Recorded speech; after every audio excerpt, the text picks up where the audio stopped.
All patients in the UK have the right to see their own test results. However, as with consent, there may be some exceptions. Test results may be in the form of a paper report given to you, or a report made available to you by letter or online via a GP record system or hospital information system.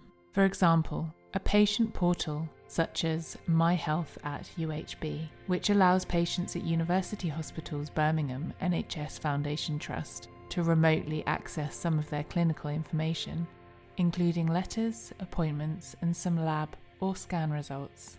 According to the Royal College of Radiologists, a scan report takes into account the patient's past medical history, previous imaging, current symptoms and signs, and the results of other diagnostic tests. It should accurately describe the imaging findings, provide a diagnosis or stratified list of differential diagnoses, with suggestions for further appropriate imaging, other investigations, or patient management. They further state that the report should be made available in a timely manner and be communicated to the referrer and/or appropriate MDT with the degree of urgency the findings or clinical situation dictates.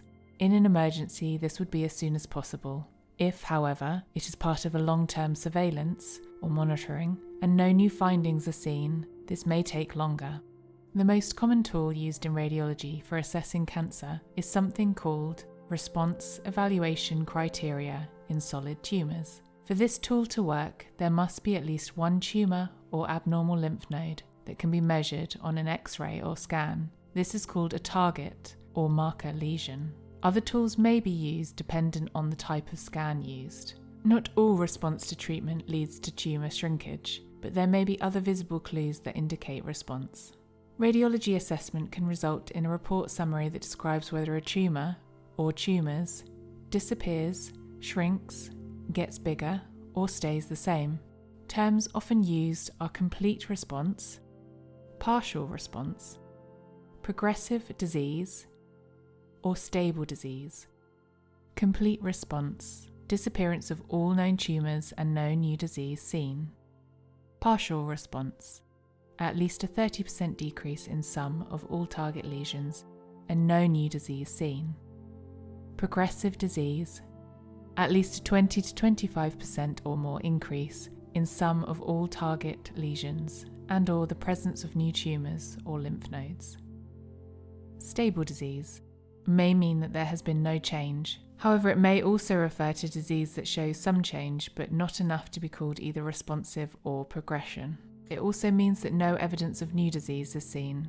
Target or marker lesions, where a measurement of length, long axis, and width, short axis, can be made. If there is more than one tumour or lymph node, then a maximum of 5 target lesions are chosen to be measured, 2 per organ affected. This allows for a sum of all to be calculated.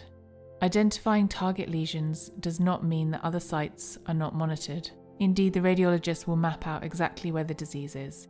When the next scan is taken, first the radiologist will check, measure, and compare the target lesions with previous findings, then assess for any change in non-target lesions and look for any evidence of new disease. Only then can he or she report whether the cancer is responding, progressing, or stable. When comparing scans to monitor for change, the radiologist will compare the latest scan with the previous one.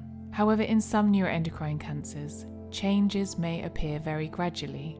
Because of this, the radiologist will often also use earlier scans, even back to original diagnosis scans. For example, if you were diagnosed 3 years ago and have been having scans every 6 months, although they will compare your latest scan with the last one taken 6 months earlier, they may also use some, if not all, of your scans going back throughout the 3 years since diagnosis for comparison. This ensures slow, gradual changes can be monitored and acted upon if needed.